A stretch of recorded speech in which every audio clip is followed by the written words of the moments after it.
Nina muponesi anoshamisa, anondishamisa ini, anondiwiga mubakore nombo, kunenzizidero faro. Anondiwiga mubakore nombo, rinovisa nyota yese. Awiga upenyu murura rwake, ofukiza neruoko. Anondifukiza ini, dina muponesi anoshamisa, anorerutsa mitoro. Anondimisa ndizoteneki, ndiye anondipa simba. Anondiwiga mubakore dombo, rinovisa nyota yese. Awiga upenyu murura rwake, ofukiza neruoko. Anondifukiza ini, nguwatese anondikomborera, ndozanzwa nembiri yake. Mbiri kuna Mwari ndomuimbira, ndiye mununuri wangu. Anondiwiga mubakore dombo, rinovisa nyota yese. Awiga upenyu murura rwake, ofukiza neruoko. Anondifukiza ini, kuti ndapfeka mbiri ndozokwira, tokumba naye makore. Ruponeso rudo runoshamisa, toimba tese kudenga. Kuti ndapfeka mbiri ndozokwira, tokumba naye makore. Ruponeso rudo runoshamisa, toimba tese kudenga. Anondiwiga mubakore dombo, rinovisa nyota yese. Awiga upenyu murura rwake, ofukiza neruoko. Anondifukiza ini, anondiwiga mubakore dombo, rinovisa nyota yese. Awiga upenyu murura rwake, ofukiza neruoko. Anondifukiza ini, anondifukiza ini, anondifukiza ini, anondifukiza ini. Toda kuchingamidza zvakare pachirongwa chino chepadare tichimba muri kukomborerwa muri paMandara Online SDA. Tisatapinda munyaya iri kumuzvara nhasi, regai tikumbire mufundisi vari pakati pedu, Pastor Momba, vativhure nemunamato. Tinamatire. Ngatinamate. Baba vedu vari kudenga, namuponesi wedu Jesu, namweya mutsvene, tinoda kukutendai nedare ratagara. Tinotsvakawo uvepo hwenyu panyaya yatichataura nezvayo, kunyaradzwa kwevanhu venyu, kupiwa simba nekutenda muna Jesu, nekunzwisisa great controversy iri pakati pedu, kuti makakunda nechekare. Zita renyu ngarikudzwe mutsvene, tinonamata. Amen. Amen. Amen. Shumba.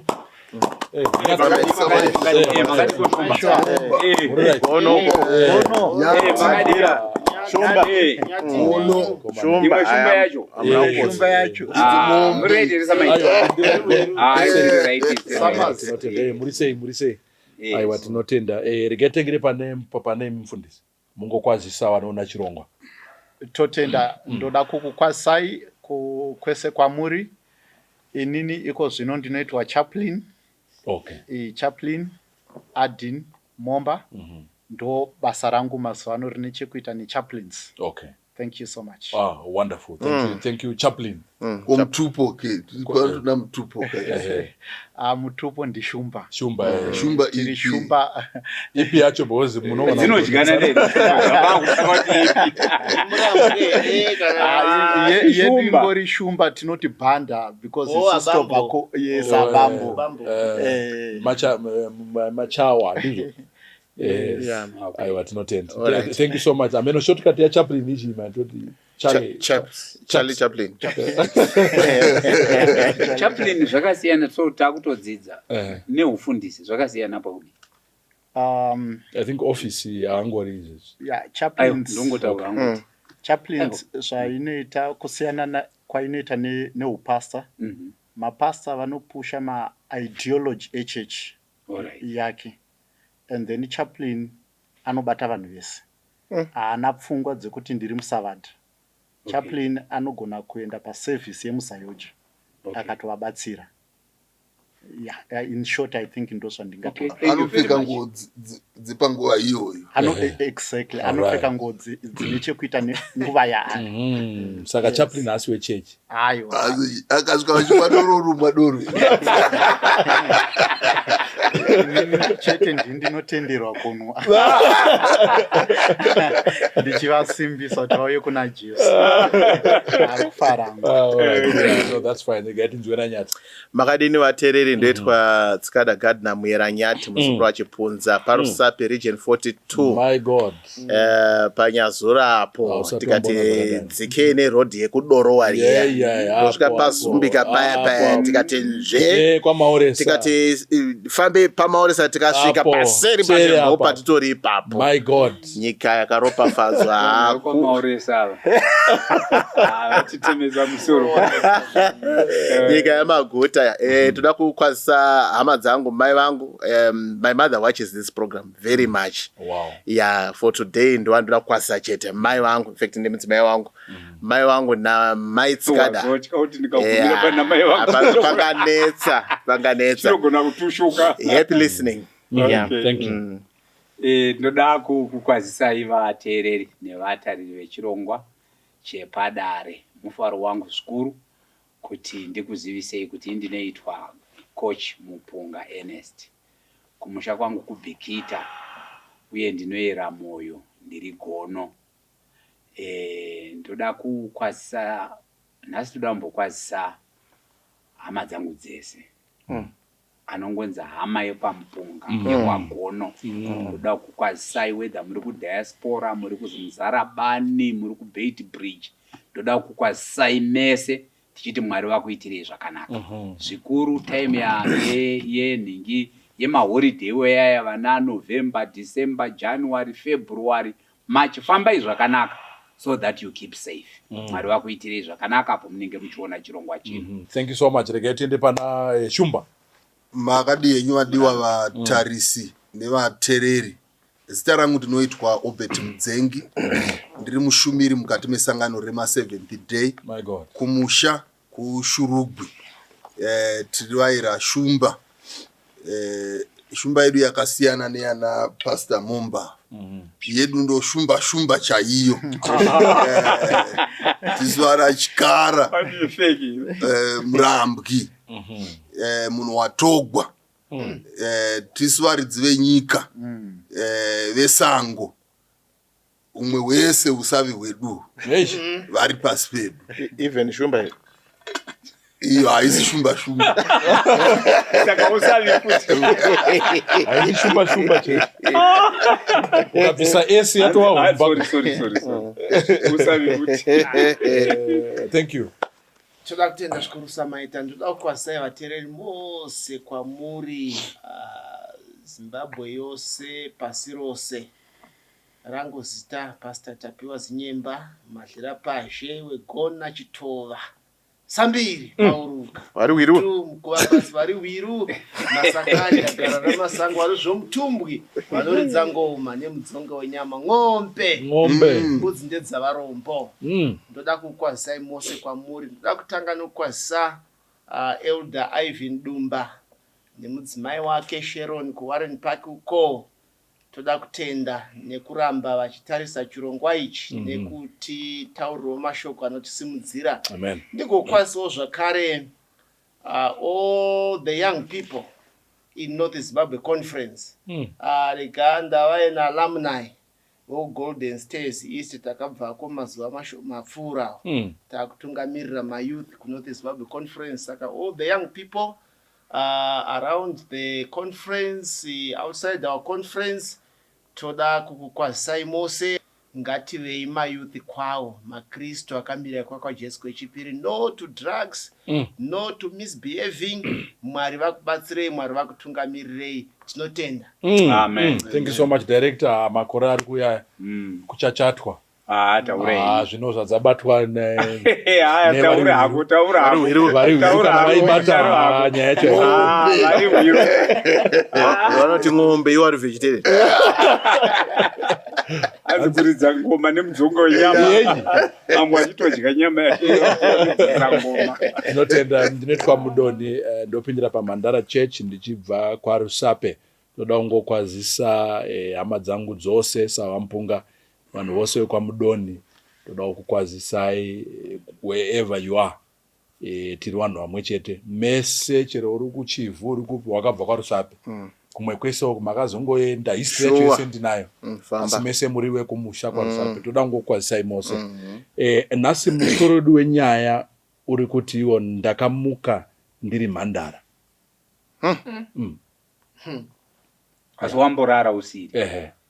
Ndakamuka ndiri mhandara. I woke up a virgin. Ndambofunga nechichewa ndashaya kuti ndoti kudini. But ndio musoro wenyaya watinawo kuti tidiscuss nyaya iripo. It's very serious. And toona kuti tingabetserana sei. Regai tikumbire Nyati vativerengere nyaya. Iri kuti hanzi I've been married 3 times and it seems there's been the same issue in all my 3 marriages. In my first marriage, my ex-husband, who is now late, he would just leave the house unceremoniously and disappear for days. Takagariswa dare, and he mentioned that there is a man who appears between me and him, especially when we are about to become intimate. So many times he tried to commit suicide, and he would say that that man kept saying, "Leave my wife." I left that marriage, and after a few months, he passed away. Same thing happened with my second marriage. The husband kept saying, there is a man who appears to him, threatening to kill him if he doesn't leave his wife, meaning me. That's how that marriage ended. The third one is about to end as well. We went to a certain man of God, and he picked that I have a spiritual husband, but he has failed to help me with that issue. And now mwana akaramba from all these 3 marriages. Ndinosengwa nevanhu, and some days ndinogara ndogona kumuka ndiri mhandara isina kumboziva murume. Wedu ndibatsirewo. Wese varume vangu vanotofunga kuti ndaive mhandara, but kunongovharika pasi. Ndodiniko, please help. Zvekung'anga handigoni, but ndashunguridzika hama dzangu. Ndo nyaya yakaoma iyi. So ingaomera masabata maeredzwa nevafundisi. Ndozenyuka idzi. Dzinoda wafundisi. Ndozinoda wafundisi dzenyu kana yareruka iwo nhasi wafundisi tinawo. Kana yazoreruka mozoikanda kumaelders. Isusu kungozonamata kana vapedza. Thank you so much. Regai tiverengere verse. Verse redu rodo kudini? Verse redu kuna Ephesians chapter 6 verse 12. Inoti iyo, for we wrestle not against flesh and blood, but against principalities, against powers, against the rulers of the darkness of this world, against spiritual wickedness in high places. Tinotenda nevhesi ramaverenga yaoti regai titangire pana doko. Vhesi riri kutaura pamusoro peiri kungoritsanangura just mbichana.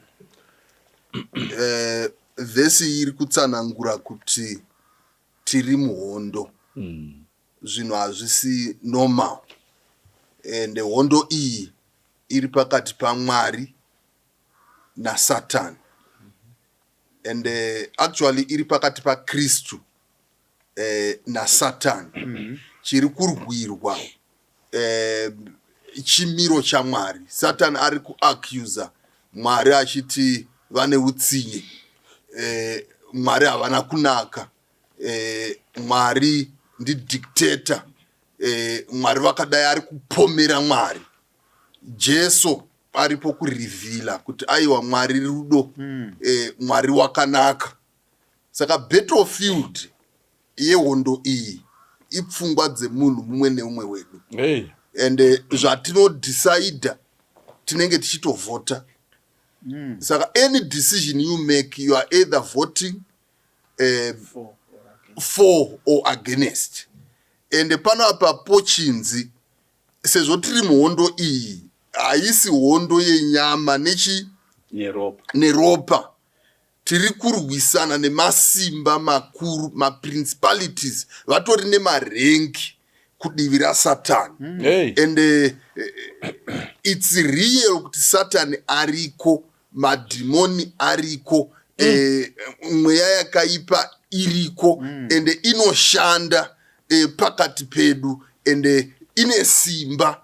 But chikuru chinotifadza ndechekuti watinonamata kana tiri kudivi raKristu Jesu wakatokurira Satani, and isusu ari kutipa his victory kuti tive tinomukurira. Saka zviri kunzi panapa varoi variko, zvakaipa zviriko, zvikwambo zviriko, zvese zviriko izvo. Hatifaniri kuzviramba, it's real, it's reality. But chikuru ndichekuti Mwari wedu mukuru, vane simba rinopfuura masimba aSatani. Thank you so much. Zvabva zvada kuti nditsanangure bhodhoro riri panapa tisati tapinda mumasimba nemweya yakaipa inogona kutivhiringidza. Ko unokanganwa wakuda kuzorimwa wega. Isusu sedare taitirwa zvakanaka naNyati wekwaRusape kwamaoresi. Kwai akomana mombo mwawo inonzi inai, it's alcohol 0% kune vaya vanozoti zvino zvakufamba sei. Saka rinomwika zvakanaka Nyati. Ndo business rimwe ravanobata futi vaNyati vava. Vanoita kuti tiwane magrape juice nezvimwe zvakadaro izvozvo. Saka kana muchimada munoona ini ndozokuendesai kwavari, ndaisa dhora rangu pamusoro. Saka toda kutenda. Thank you so much Nyati for this. Ndofunga kana tapedza tichambowa netime yekungorelaxa tichimwa tichidiscuss. We really appreciate. Nyaya yamataura iyi, maprincipalities, mweya yakaipa iriko, you know. Ende pandakaverenga nyaya iyi yatumirwa kuti zvinhu izvi zviriko here, ende mufundisi muri kuti zvitoriko. Because sometimes unogona kubata kuti ndizvinenge zvekunyepa izvi, hakuna zvinhu zvakadai izvi, you know, and sometimes we don't understand that. Yes, zviriko. Ndoda kutsigira na Dr. Mzengi na Murambi. Satani kuvapa atoripo. Ndofunga tikaverenga kuna zvakazarwa, is it chapter 12? Yes, tikakanganisi.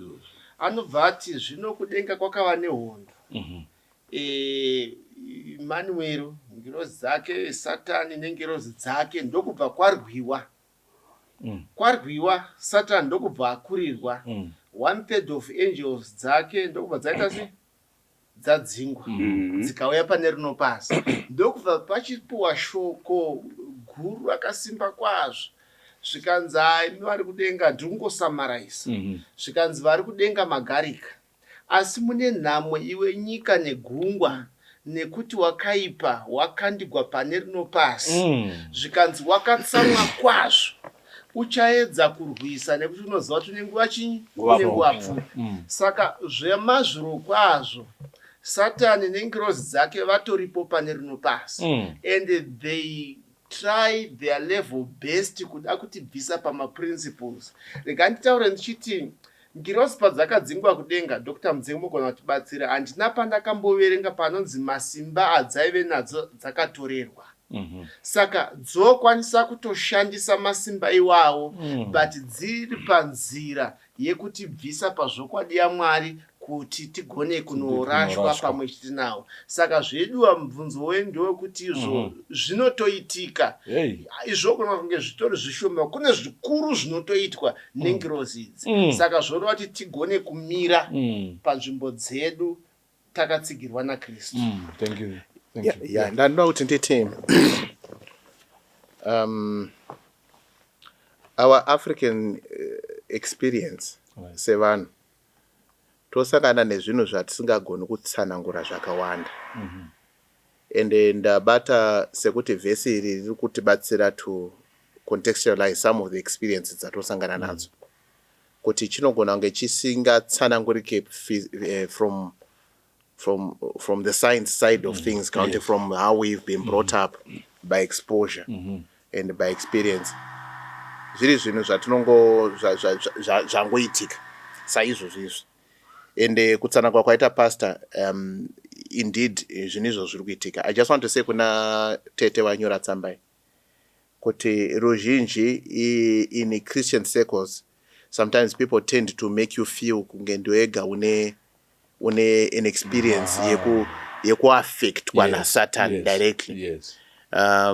Wakawanda vanhu vanosangana nezvinhu zvakafanana neizvozvo izvo. Zvinogona kusafanana exactly naizvozvo, but kubata kwaSatan nemano waSatan vanhu vakawanda vari kuaffectwa. Ende pamwe pacho panonetsa kuti abude pachena kuti wamupunga gono, I'm going through this.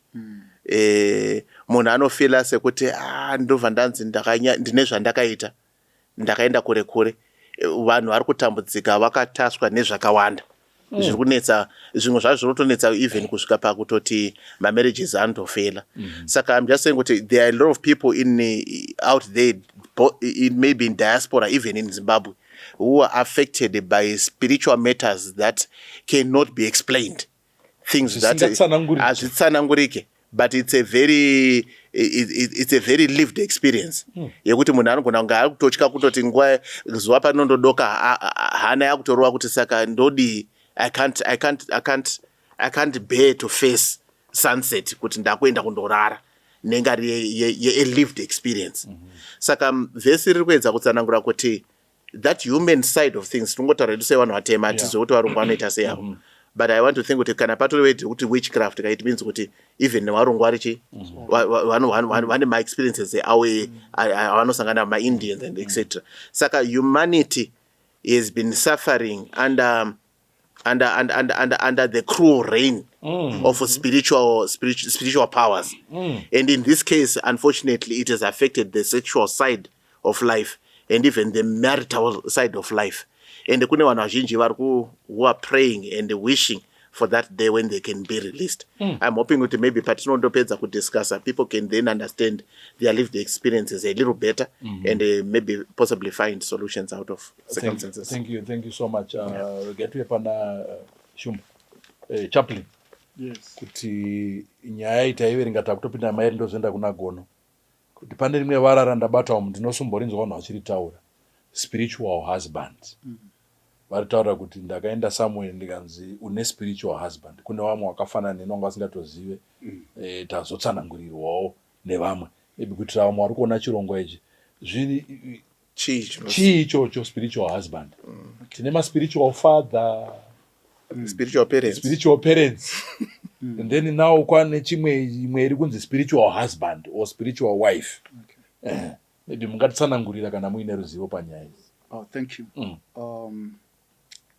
Maybe mukuwedzera zvakare vhesi rapedzisira kutaurwa Revelation chapter 12 verse 12 inoti mune nhamo nyika negungwa nokuti wakaipa akakandirwa kwamuri akatsamwa kwazvo.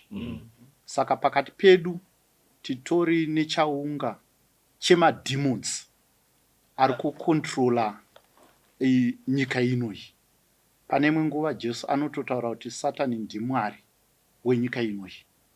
So patiri kutaura issue yamuri kutaura especially yemukadzi uyu, chinhu chekutanga sekutaura kwaita idhoko ndechekuti zvinhu zviri riu ende kune zvinhu zvinodarika zviri kusangana nemukadzi uyu. Tisati taenda mberi, pfungwa yatoda kungoudza mukadzi uyu ndeyekuti zvinhu zvinotogadzirika Mwari vachimubatsira.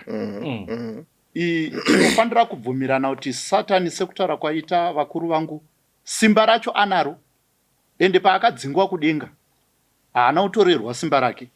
Simba iri anaro, but assurance yedu ndeyekuti tina Mwari ane simba kudarika remweya yetsvene. Saka tichiuya panyaya yedu, ndakasangana namai kuonite, ndakataura navo vakati, Pastor, sezvo Mwari vandisunungura, munogona kusheyawo nevamwe. Handisi kuzotaura zita ravo zvavo. Mai ava tapedza onite all-night prayer. All-night prayer. Ikapera tapedza all night namai. Thank you so much. Toita all-night prayer sesangano. Saka vakazouya kwandiri kuma9. Chinhu chekutanga chandakaita ndechekuvati mamuka sei. Zvikanzi handina kutomborara. Ndikati dambudziko nderei? Zvikanzi Pastor, ndinotya kunorara. Noti nguva dzese dzandinorara vaiva nemwana 1. Murume wangu nemwana vese varipo 2 vakafa. Saka zvavanoita vanouya vese nguva imwe chete. Vanhu ava tiri kutaura nezvavo vakatofa, but vanodzoka vachirara nemi. Ende munhu watiri kutaura nezvake haasi muhedheni, munhu anotoenda kuchechi watinotopinda naye musangano rino re7th day. Saka zvinhu zviri kutosanganikwa nevanhu vakawanda mukati mesangano redu. Saka patinotaura pamusoro pemaspiritual husbands, number 1 zviri based pamusoro pestate of the dead, chimiro chevanhu vakafa. Nokuti vazhinji vanovatwa nevanhu ava havavaoni, but unogona kubata zvinhu zvinobatika kuti ndo zvaitika. Okay. Evidence inotoonekwa kuti ndararwa usiku hwese, unotoona evidence yacho, but kuti uone kuti picture yacho ndiani chaizvo izvo, kazhinji kacho unogona kutadza kuziva, pamwe pacho unogona kuziva, but zvinhu izvi zvinouya through kuhope, kutorota chaiko.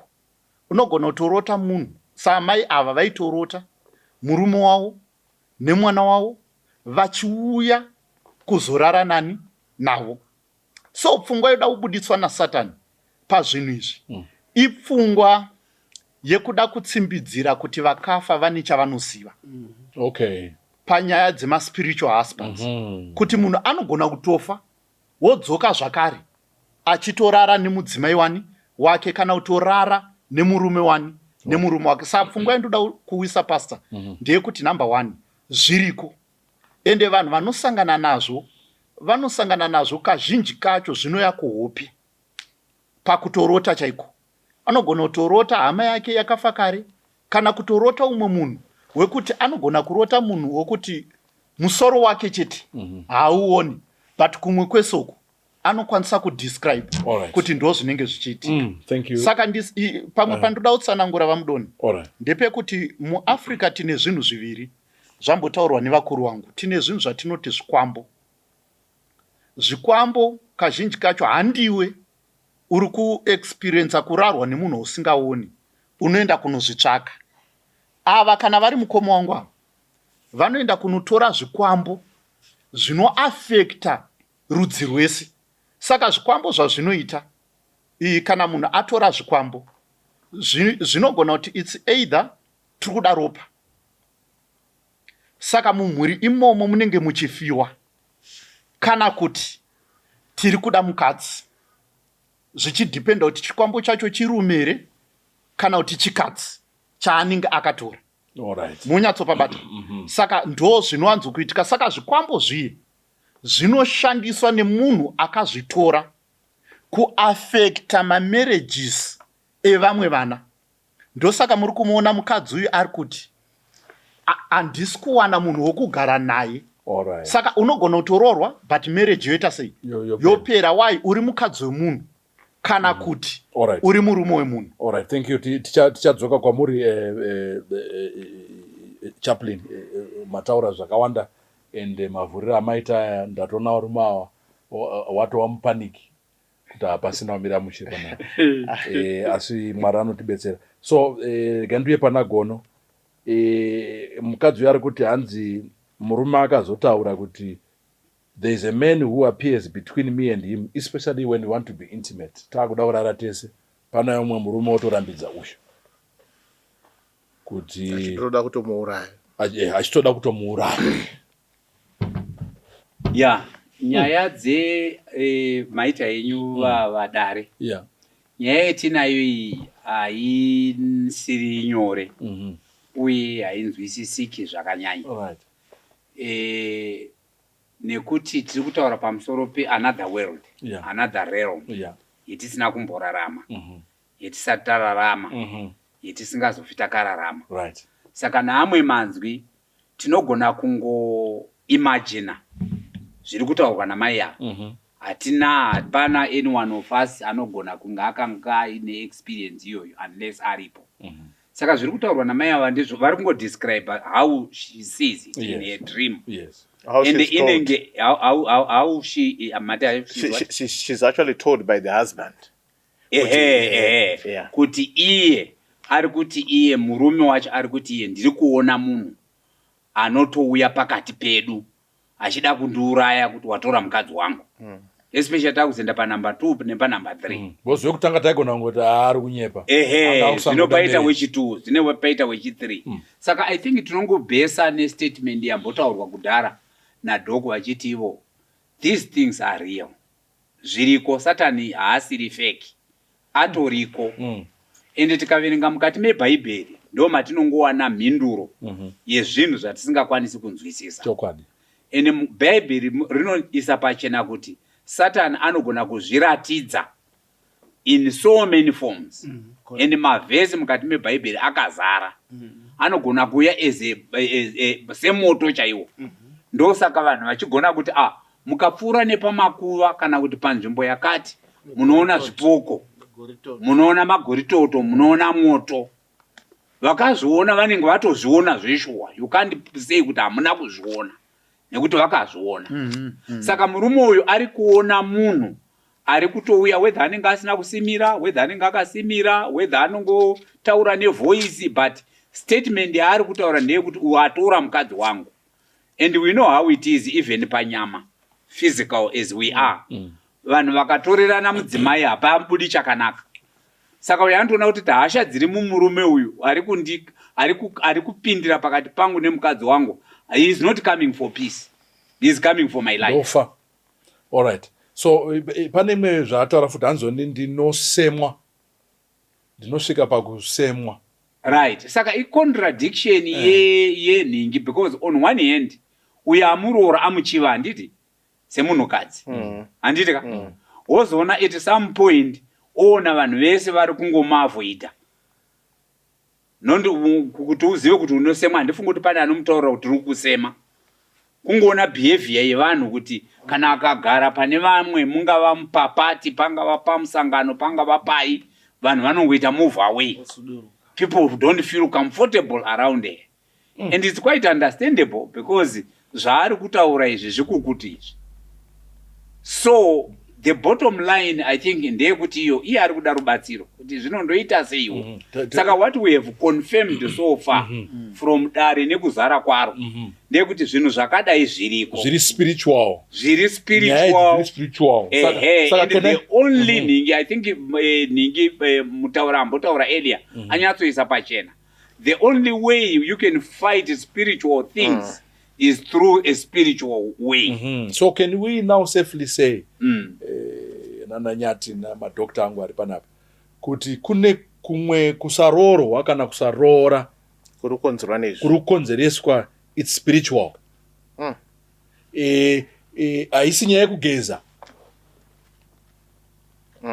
Because unozigeza nuirira kwesha mazino unonwa mukanwa wazodini. It can be a case iri deeper than kugeza. Very spiritual. Rega ndiuye kuna actually zvinenge zviri supernatural. Okay. Kureva kuti hazvina natural explanation. Like anoti ndinogona kuinda pabonde nemurume umhandara wobva mangwana kuseni mangwana zvodzokerana. It's supernatural. Hapana signs inotozviramba kuti hazviiti. Nemhaka yekuti kana watoluza virginity waluza zvapera. But apa tiri musupernatural realm. Mubhaibheri tikariverenga zvakanaka tinosangana nemamiracles. They are supernatural. Vamwe vanoramba kuti mamiracles haitiki vachiti the present is the key to the past. Kana zvisingaitiki nhasi kureva kuti hazvina kuitika kare. Kureva kuti kana bhaibheri rikati Jesu wakamuka kubva kune vakafa, kana vasingamuki nhasi vanobva vatoti aiwa saka Jesu haana kudii, haana kumuka, anomuka mumwoyo mako. Vanobva vaisa a spiritualistic explanation pakanzi Jesu wakafamba pamusoro pemvura. But it's super natural. Hazviitiki kana zvisingaitiki nhasi. Kureva kuti pamwe aifamba nemujinga memvura kwete pamvura. They try to explain away miracles and the supernatural. Saka muchaona kuti chiKristu pachakauya kuno kuAfrica chakauya chakapfeka hembe dzekuwest dzevarungu vasinganyanyi kubhilivha muzvinhu zviri supernatural. Vanoti aiwa pamwe mutore muine naye kuchipatara, but kuchipatara hamunozviwani, hamuna mhinduro. Munhu anogona kutonzi ari kurwara munhu uyu, ari kunetseka nechakati nechakati, otorwa unoitwa maskani oitwa chii, onzi munhu ari perfect, ari right. Issue haisi pane zviri physical, pane zvimwe zviri deeper than that, zviri spiritual. That's why vhesi yati hatisi kurwa nenyama neropa. Nyama neropa haikwanisi kuzvidiscover izvi, haizvioni nekuti zviri kuitika kune vechivanhu vanhu zvinoitika kunyika dzino. Izvozvo zviriko zvinhu zvakadero izvo zvinowanikwa. Saka umwe munhu anogona kusatowanikwa nemhaka yekuti akarowodzwa kuchikwambo. Saka chikwambo ichi chinenge chichiti iterritory yangu, chinenge chichitodefenda territory yacho. That's why the other men are saying no, ini pandoda kuzama kudai ndinoona umwe murume. Zvinenge zvichitoitika zviri real, but kune uya ari kuya ne-western mindset, asingatendi mumadhimoni, asingatendi muzvinhu zvakadero, anoti no, it's superstitious. Pamwe munhu uyava nechi it's a mental case, ari kuona ari kuita ma-hallucinations, whatever. Bhaibheri riri kuti aiwa zviriko zvinhu zvakadai, zvinotodhiliwa nazvo in a spiritual way. Doc. Samaita. So to doc director, doc tichimixaya. Doc and doc. Kana umhandara wabva haudzoki. Ujaya kana waenda haudzoki. Saka uyu ndisatani ari kuda kuita mastairi ake apa ekuda kuzviita Mwari. Andimuona manje because Mwari woga mucharangarira paakasika paya kuna Genesis chapter 1 chakati ngachivepo chikavapo, chakati ngachivepo chikavapo. Saka apa akuda kuti izvo uyu mukadzi uyu warogwa kwatatu. Kekutanga umhandara wakabva, ndokubva mwe musi umhandara wadzoka, wobva wodzoka wobva ndisatani aruda kuedza kuplaya magames mukati meupenyu hwamai ava nemukati meupenyu hwedu isusu kuti tibve pamberi paMwari. Kana ndanzwa zvakanaka nyati vachiverenga vati hanzi ndakatomboendawo kuna a man of God akati zviri spiritual handisika but asi akakuzokoniwa kuzvibvisa.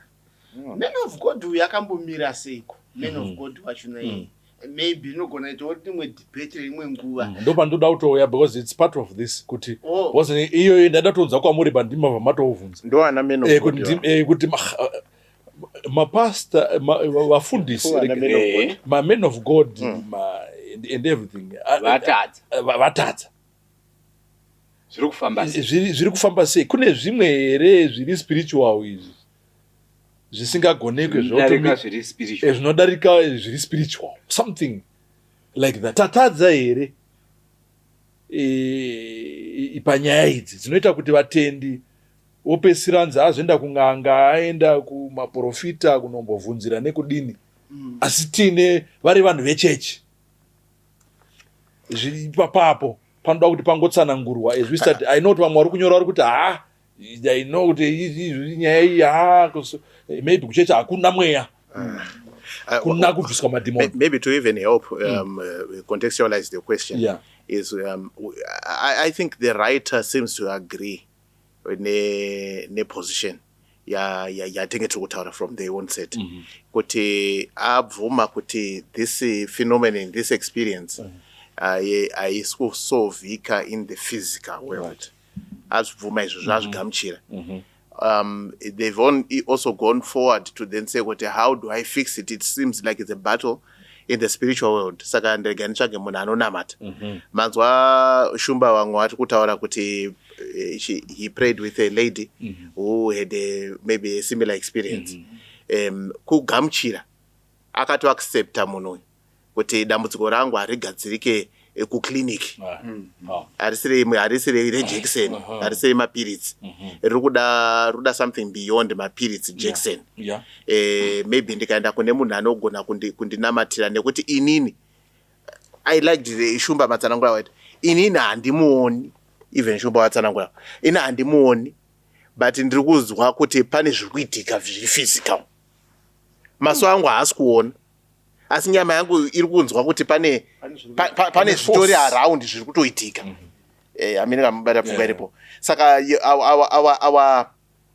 our mental faculties, and I think what Dr. Mzengo wada kupatsanangura, our mental faculties even pakudzidza kwatakaita we experience kutapira kweshuga uchitoona kuti ndo shuga yacho maso anoona kuti i-white kana kuti i-brown rurimi rwobva rwa testa ichitofila futi kuti pane chinhu chandaisa parurimi. Saka une feeling, une taste, une maziso, and sometimes even the smell. Andika iri kukubatsira to then recognize this entity. Saka uya ari kuti nini, it looks like kuti there's something that happens around me. But when normally my normal earthly experience inoti chinhu chakadaro ndofana kugona kuchiona. But for some reason handimuki pamwe kuhope kwacho. Handimuki kuhope kwacho. Ndozoti zvese zvapera kuitika ndo pandozomuka ndozoona evidence yekudai so. Saka ndingabatsirika sei pamwe akaenda kunana doctor na doctor wakataura kuti hakuna zvinhu zvakadaro. Because science dzinotaura kuti chiri physical chinofanira chine mutumbi, chinhu zvakadai so chinofanira chine mutumbi ende chinofanira chichioneka, unofanira kunge wakatochiona, unonoka kurara. Saka ndadai akanonoka kurara haazvione zvinhu. Saka she tried the scientific side. Haana kuzviona. The spiritual side ndokwaenda kune munhu haana kutaura kunzi musabata here, muroma here, mumethodist here, but munhu anonamata munhu. I want to think andidya anonamata and I think kuti anobatsira vanhu somehow and aenda kune munhu yeye achitsvaka kubetsereka. Ndokwaudzwa kunzi you have a spiritual husband. Whether the person has been shown count the evidence ndo arongoshandisa ngoti haiwa since usingachioni chinhu chikaichi it must be a spiritual husband. I think chinoita chacho ndezveuhusband. Evidence ndeyeuhusband yatiri kuona panapa ende muri mai. Saka the evidence shows kuti it can be a male figure or some sort.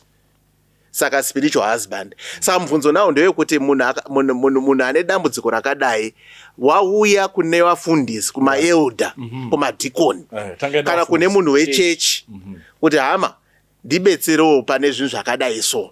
How do we begin? Where do we begin? Tabvuma kuti the battle is spiritual. The Bible has said so. And this is we are spiritual people. How then do we intervene and interface on behalf of one? Physical. Thank you. Regarding pana mfundisi ndikada pato ipapo muchifana kugadzira pamusoro pe a man of God akanobvunzwa akati spiritual akagona but kuti achichibvisa manje zvakamuremera. Ndingada kudzokera kuna muprofita Isaiah chapter 8 verse ya 19, 20 and 21.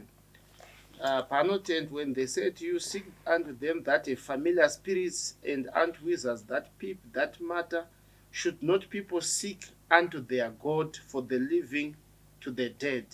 Verse ya 20 ndo painotiyo dzokerai kumurayiro nekuzvipupuriro. Kana ivo vana men of God vasingatauri sezvinoreva shoko raMwari, it is because havana chiedza. They do not have the light in them. Saka ndoda kuti izvo men of God uyu akanobvunzwa uyu, ndinofunga kuti zveshuwa tinana men of God vakati wandei chaizvo munyika ino, ende vamwe vacho chimurume chinonzi Satani chakangwara.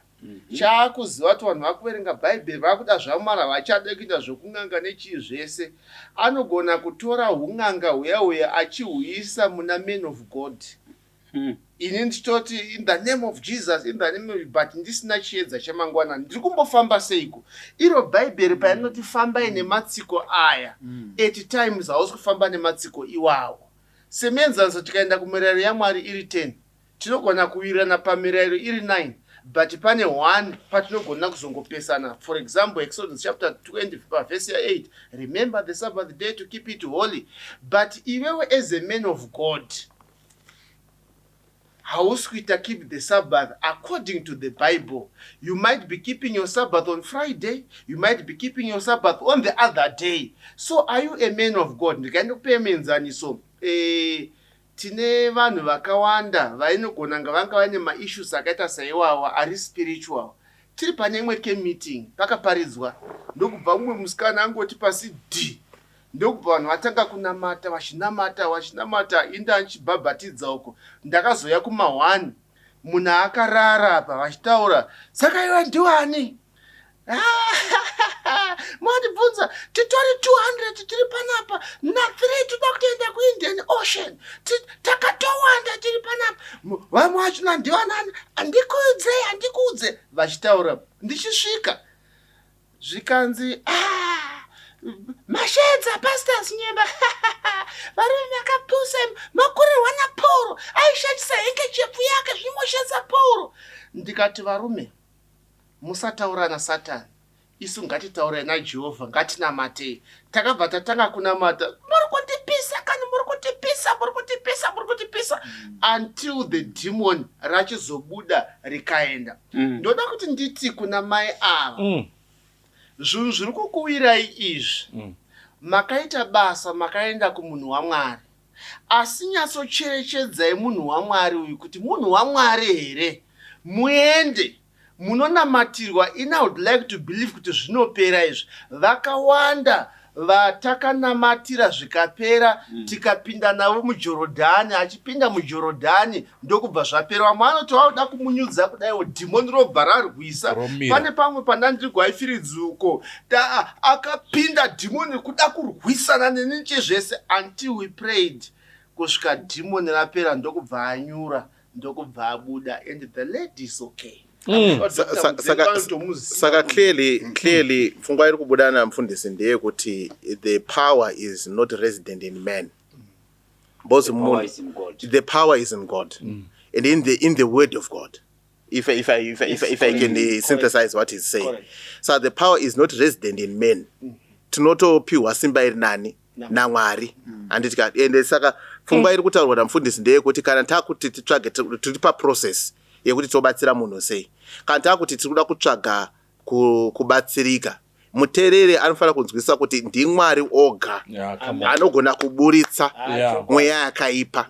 And how do we do that? We look at the power and the strength of the word of God. And by a basis of what God has said, totedza matsiko ani aMwari, we can actually find release. But tikandotsvakana nevanhu, ipapo ndo pane nyaya. Muvanhu mune nyaya dzakawanda, vanhu ane nyaya dzawo wakawanda. Here issue is around mweya yetsvina iri kumunetsa. And for that to be dealt with, it demands an area iri defined as a purity area. And the spiritual purity becomes something that is not optional.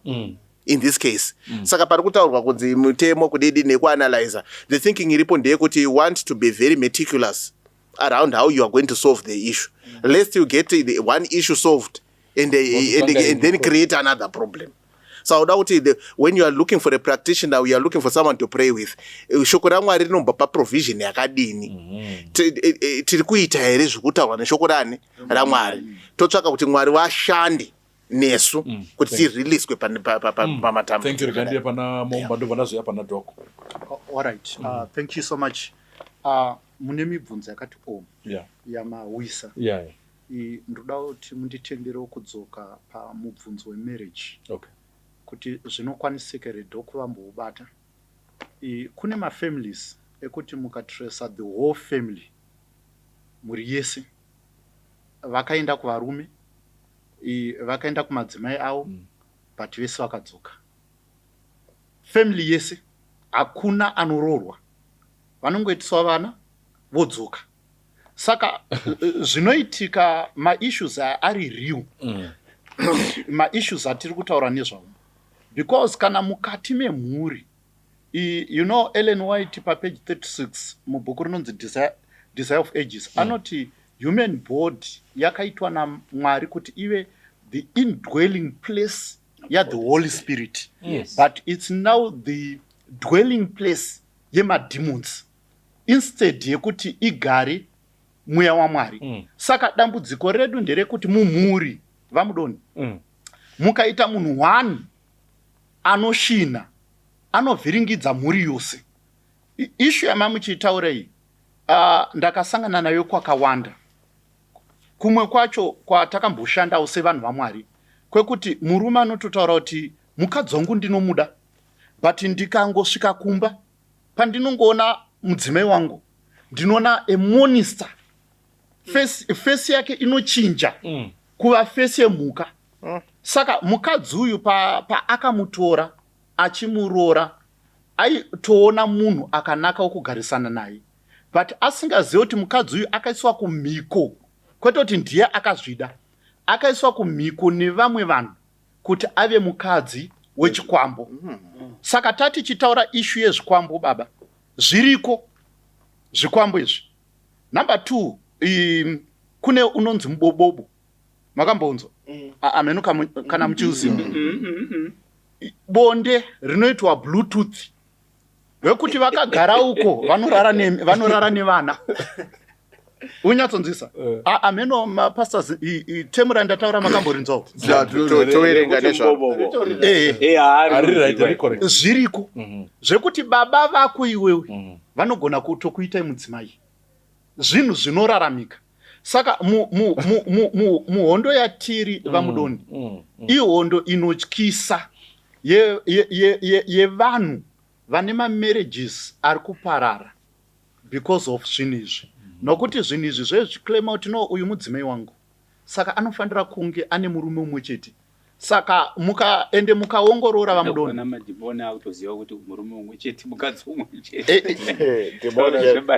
idhimoni. So mukaongorora vamudoni, pane mumwe mukadzi wataidhila naye anga akarorwa 15 years ari mumarriage, but anaubvira akaita mwana. Nei kune murume aiuya kuhope, uyu aitonyatsokumuona. Murume uyu aiti murungu muchena chaiye, but aingorara naye uri muswethest once every month. Ende murume uyu achitongopedza kurara naye, mangwana mukadzi uyu akunguva dzake. Saka for 15 years havana kubvira vakaita mwana kusvikira marriage yaparara. Saka kune a lot of things zvinoitwa nemweya yetsvina. Ende patakuya ndo papachitaurwa nevakuru vangu nepabatwa naelder.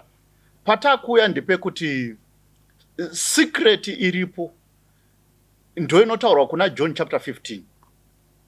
Garai mandiri neniwo ndichagara mamuri. Nokuti Mwari anotoziva, nokuti mukatarisa is it chapter 22 inotaura pamusoro paBalaam naBalaki.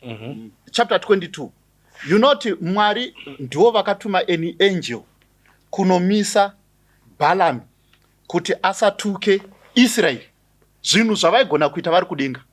Saka why vakatuma any angel kuti iende kunomisa Balaam kuti asakese Israel. Mwari pachezvawo vanoziva issue ine chekuitika nemasupernatural power. Kuti no zvinhu zviri riu. Vanhu ava vanokwereta masimba kubva kumadhimoni. Saka we need to be protected neropa raMwari. Saka secret haisi yekunamatirwa namen of God. Secret it's obedience. Obedience kumirayiro yanga ichitaurwa nadirector. Ndo pane nyaya yedu kugara tiri mushoko raMwari, kumeditata pamusoro peshoko raMwari.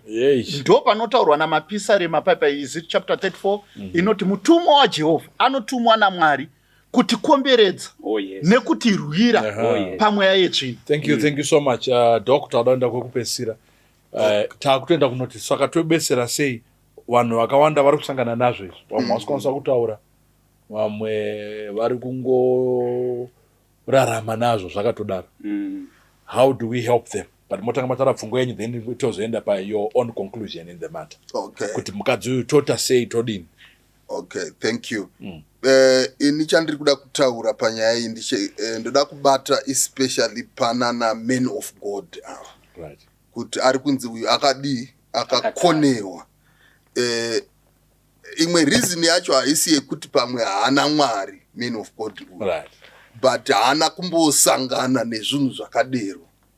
Ini ndakanotrainwa kuSolusi theology. But curriculum yedu inenge yakagadzirwa pamwe zvichibva kuna America, kune vanhu vari western. Saka hapana pamunodzidziswa nezve demoniology, zvemadhimoni, but zvakazara mushoko raMwari. Kura kuti whiteness may not see the thing because of the context. Saka ini ndikangobva ikoko ndisina kumbosangana nazvo ndikauya kuzoshanda, kana ndisina experience yazvo ndinogona kuzvikonewa, kudhila nazvo, kwete nekuti pamwe handina relationship naMwari, nemhaka yekuti avo vari uko havana kuzviona. Saka muchaona kuti pakauya chiKristu muno muAfrica chakauya chakapfekedzwa hembe dzechirungu. Saka nokuda kwaizvozvo chese chaingonzi chevanhu vatema zvaikandirwa kure uko. Ndinorangarira pane mamwe mamissionary vatakakura navo, pane vana vaibuda madhimoni, but ivo vaibva vanetseka vaiti, oh, go and pour water on the girl, go and pour water on that girl. Iri muchiona kuti munhu uyu ane dhimoni, but masolutions avari kupa mudirei mvura, muitirei chakati. Nemhaka yekuti kwavari kubva orientation yako haioni zvinhu izvozvo, but zviripo. That's why muchaona kuti mumasangano mazhinji zvikuru sei ane westernism, ane chirungu, muchaona kuti vanhu vanobva vati izvi hazvidhiliwi nazvo musangano, zvoda kuti timbofamba tibude tiinde uko. Inhau yekuti pachakauya chiKristu ichi chakauya chakaputirwa nechirungu. Saka ava vanhu vatema vapinda mazviri umu muchiKristu ichi vochiti aiwa izvi chechi haizvigoni, Zvinogonekwa kupi? Kunze. Yet Bible riri clear riri kuti masimba aya ariko erima, but ava havazvioni zvinhu izvozvo izvo. Saka inini ndinogona kuti men of God anotodero ari genuine, ari victim, but asina kudii kumbosangana nezvinhu zvokuti hatoziviwo kuti and hatigone kutoti haana simba. Aiwa, unenge anaro but asingazivi, anenge ane ignorance yekuti otofunga kuti vamwe hazvidini hazviiti. Pane umwe murume anonzi John Mbiti akanyora akati chawanza religious syncretism yekuti munhu ari kuchechi masikati manheru ava kun'anga ndizvokuti pane zvimwe vanoti izvi muchechi hazvidhiliki nazvo, tonozvidhila nazvo ndombonofamba manheru uku. Inyaya dzinobva apa. I want to commend this woman. Ari kuti ini zvekun'anga handindi. Ende Bible vhesi yaverengwa napasasi nyimba yaisa pachena, Isaiah 8 pana 19. Mwari vanoti musatomboenda kunobvunzira kun'anga kune vanorira, musanobvunza zvirapenyu kune vakadini vakafa, kureva kuti vatoriko mamedium evakafa, but zviri kubva kudirani izvi rasatani. Saka ndo explanation yandingapa. Saka here's the dilemma. The dilemma now is kuti vari kuda kuya kuchurch like you are saying, but kuchurch kwacho the interface to fix it, kana kuti the platform to even discuss it, kuti ngatitaurei nezvazvo. Yeah, saka ruzhinji you would find kuti the elder or the deacon at the door will say go enda imbobuda kunzi wondotendeuka, kana watendeuka wozodzoka. Uyu ari kuti nditori neproblem, ndauya nayo problem iyi kuchechi mati kun'anga akuendwe, orati handisi kuenda kun'anga, ndauya kuchechi. Men of God. Regai ndimbotaurawo ndichidaiva mudono. Ndozodzokera paconclusion yadhoc. Nyaya yacho yakuda kutanga yapera manje. I think nyaya iyi ndingabatsira hangu nayo mai ava ndeyekuti rutu yavari kutora yekuenda kuchechi ndiyoyo chaiyo. Nechikonzero chekuti Satani, kurwisana kwake naSatani hapana chakanaka chinobudapo. In other words, ndiri kuti inini munhu ari kushandisawo hun'anga kwavari kuti handisi kuda kuenda, which is right, kubvisa uroyi. Iyo n'anga yacho yatogarawo itoriwo muroyi, if you see what I mean. In the sense yekuti iri kushandisawo these supernatural powers dzine same master. Pana apa ndakateerera vanhu vese vachitaura kutaura kuti kuna Mwari on the right hand, kuna Satan on the left hand. Satan ane madhimoni ake nesimba rake rerima. Mwari vane ngirozi dzavo nesimba ravo rechiedza. Saka kwaari kutambira uku, kwaari kuenda kuna mufundisi ndiko chaiko. But maybe the only difference yazvaita panapa, hatisi kushora kamwe kana matiro, ndekekuti vamwe vachinamata manje, mamwe madenominations vachinamata vanobva vaitawo futi behavior inofanana nezvinoitwa futi kuchivanhu kuyoku kwatati tabva, but kaitiro kacho ndiko zimwe cheteko chekuti kana wakunamata unofanira kunge wakasunga tambo tsvuku, wakapfeka dress dema, wakapfeka shangu yakazodai, kana kuti wakabvisa bhutsu, zvabva zvaita zvinhu zvakawanda zvine chekuita nekunamata. Zvinoenda kutaura zvandine experience nazvo as an elder in the church. Right. My elder does not atauro something. Atauro something. Right. As an elder in the church, ndeyekuti zvinhu izvi ukazviteedzera munoyesvitsana kure and you don't find a solution. True. I think what the lady needs to do, kutsvaka Mwari achinamata iye pache zvake mbune. Nekuti Bible riri kuti instructa kuti inini ndinogona kuzvinamatira. Hapana chakaipa kuti ndiuye kwamuri wamudoni kuti ndinamatire iwo. But the starting point ndini ndinozvinamatira. Tikaona vanhu vazhinji, mukadzi uyu akanga achibuda ropa for many years. 12 years. 12 years. achienda kuna Jesu ati ndikabata mupendero wenguo yake ndinoitwa sei? Ndinoporeswa. Saka it's her faith, her belief in Christ yakaita kuti apore. Akamuporesa ndiKristu, but iye ane pati yake yakaita. Saka ndoda kumukurudzira kuti mai kana kuti hanzvadzi, iwewe tsvaga kounokwanisa kunamata uchiteedzera zviri mukati mebhaibheri, nekuti shoko raMwari naMwari ndizvo zvimwe chete. Bhaibheri is holy, Mwari vari holy. Ndova zvinokwanisa kukugaidha kuti dambudziko rako ripere. Thank you so much. Iwewe dambudziko rako rinopera kana tikataura kudai mufundisi, ndizvo here kana kuti movha mandi correct, uya kusavadha dambudziko iri rinopera. Ndo zvatiri kureva. Ukauya mazvinzwe mufundisi. Open foot. Okay, yes, again ndiye pamuri muite your conclusion. John 4:23-24.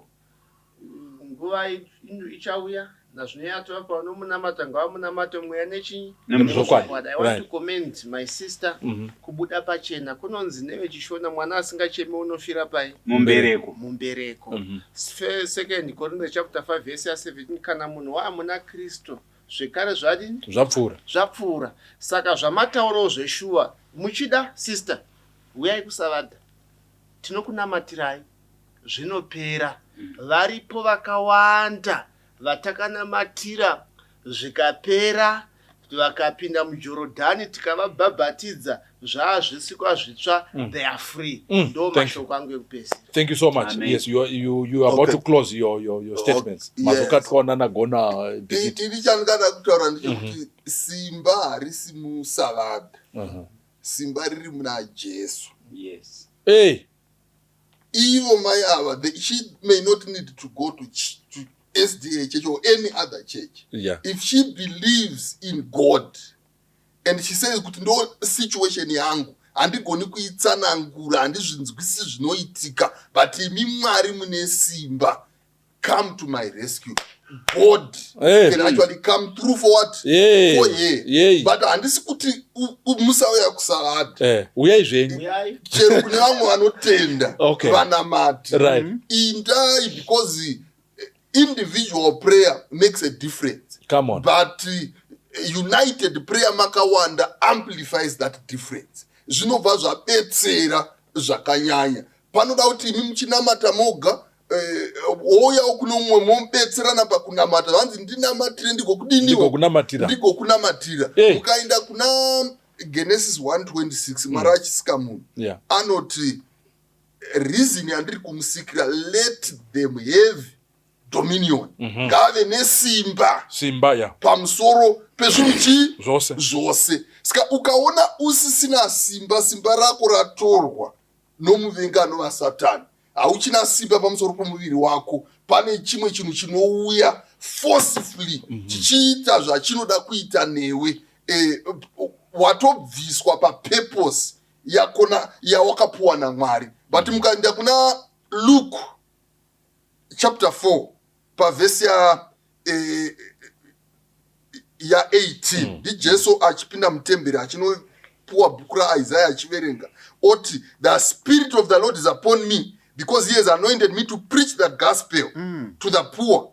He has sent me to heal the brokenhearted, to preach deliverance to captives. Saka Jesu ari kuti mission yangu ndiye kuti vaya vakatorerwa dominion yandakavapa pandakavasika, ndiye kuti restore that dominion. Right. I am there to set captives free. Vakasungwa na Satan, like this woman. Jesu aripo ari kuti I can set you free. And Jesus anoti, if I set you free, you become free indeed. So I urge you to surrender your life to Jesus Christ. Come to church, even the Adventist church, and we can help you pray kuti Mwari nesimba riri muna Jesu vakusunungure kubva padambudziko rauna. Thank you. Amen. Nyati. Yeah, ndozopesera na mundimu cha conclude. On a third marriage, the devil has been proven a liar, in the sense kuti akabata ke pamweya ari kuti mukadzi wangu, but uyu ari kuramba ari kuti inini I want to marry and I want to have a stable life, ndoda kurarama a decent life. kutoita vana and so on. Saka anoshuvira zvinhu zvakanaka zvinhu zviri pashoko raMwari. Zvataura mufundisi hatiri hambe chitsimbiridza. I think pastor wataura zvakakwana. All I can say is kuti kune vanhu vese vari kusangana nesituation dzakadai so it's a war. Vhesi ratatanga kuerenga. It's a war. It's not going to be an easy thing. It's a war, and find people who can help you to fight that war. I think Pastor was saying prayer, your Bible reading, and your ethical living is not bad to find the power in the Word of God. Then also maybe just a small word. Kune hamanesha mwari who lead masangano. Here is a classic case of how burdened the people are. Do not take lightly one anoya kuchechi who need assistance. Bible notaura yatoparidza mazuva ese totaura pamusoro pevictory Jesu akarapa Maria Magdalena uye anga ine matambudziko 7 madhimoni akabuda and etc. We talk of victory in the Bible, but here is a classic case of zodzo zvarinofana kunge richiita. Vanhu vanouya kuchechi, you are a pastor, you are an elder, you are a deacon, wakabhabhatidzwa sebara mweya mutsvene rakadzika pamusoro pako, endai mundoita zvataurwa vhesi kuna Luke chapter 4 yaverengwa namufundisi. Wakaremerwa ngavasunungurwe. Saka I'm calling on all Christians, whether uri muSabata, uri muRoma, or Methodist, botsvaga chokwadi, ukumbire Mwari kuti vakupe simba murarame pachokwadi. Vakaremerwa, when they come to you and you pray with them, vanosunungurwa. Amen. Thank you so much. Thank you, Nyati. Powerful. Yes, chaplain motivarira nasi. Yes, matauriro aita Dr. Mudzengi vataura sachaplain. Kwete samfundisi. Vafundisi havatenderwi kutaura izvozvo. Simba harisi kuchechi. Simba harisi kuchechi. Simba riri kuna Mwari ari kumusoro kudenga. Munhu akazvipira kutsvaka chiso chaMwari sekutaura kunoita Bible, mukanditsvaka nemwoyo yenyu yese, muchandiwana. And remember, patiri kutaura naamai ava Elder Mudoni, hatisi kutaura nedambudziko raamai ava chete, nokuti vanoona chirongo ichi vakawanda. Tiri kutobatsira vanhu vakawanda. Saka pandiri kupedzisa, ndiri kupedzisa nemubvunzo. Unoti zvoni, can a Christian be demon possessed? A Christian be demon possessed, kushungurudzwa naSatani. Ende patiri kutaura kupozeswa nemweya yetsvina, remember kuti mweya yetsvina inopozesa mundangariro. Saka kana ichinge yakupozesa, unoita zvinoda mweya yetsvina. Chinoitwa nemweya yetsvina pana Job togona kupa muenzaniso. Job angasina kupozeswa nemweya yetsvina, but akatenderwa naMwari kuti atomentwe nemweya yetsvina.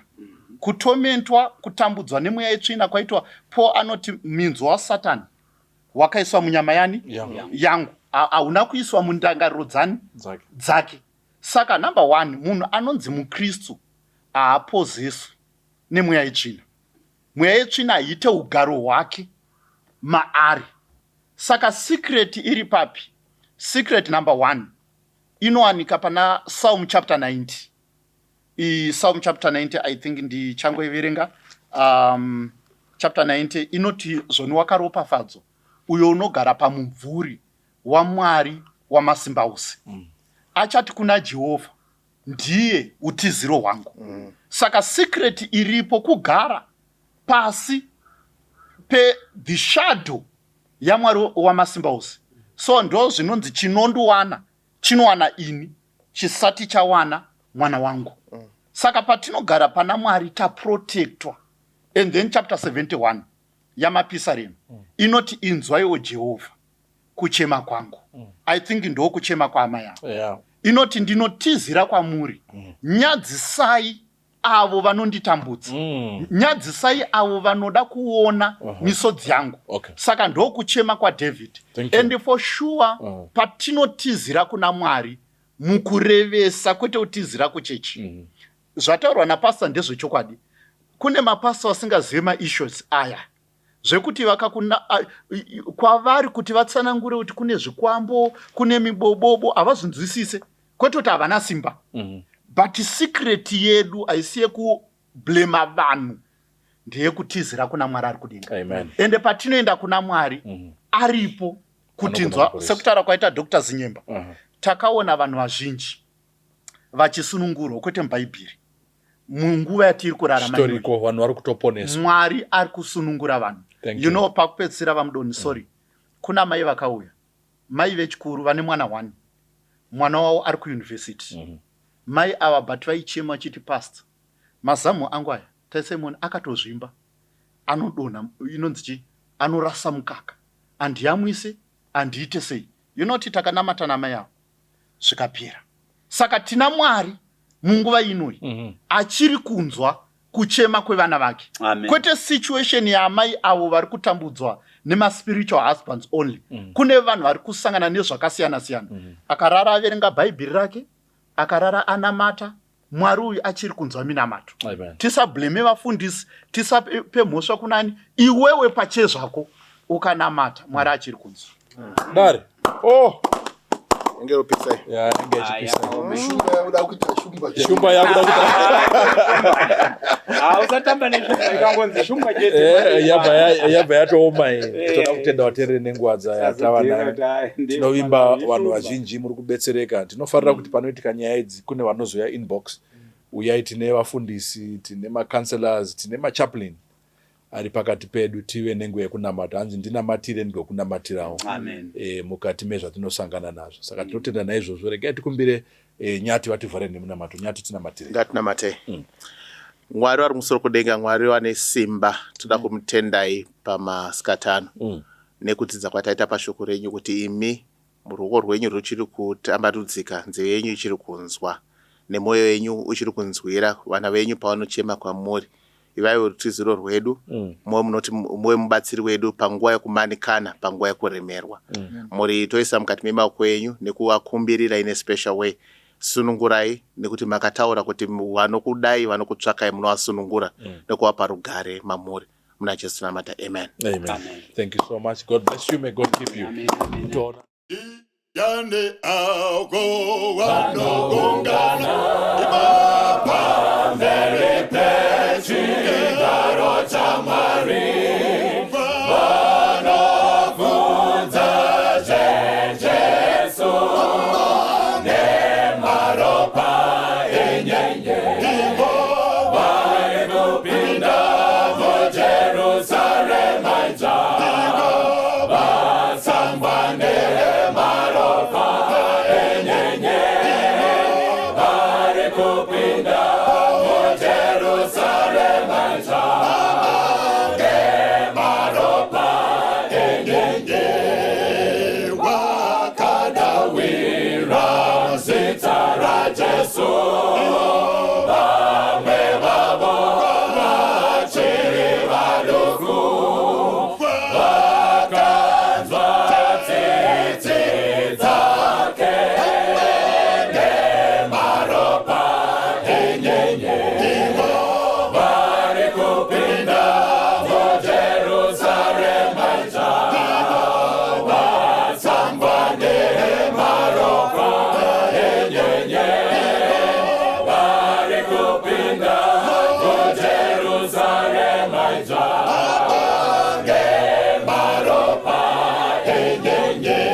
poneswa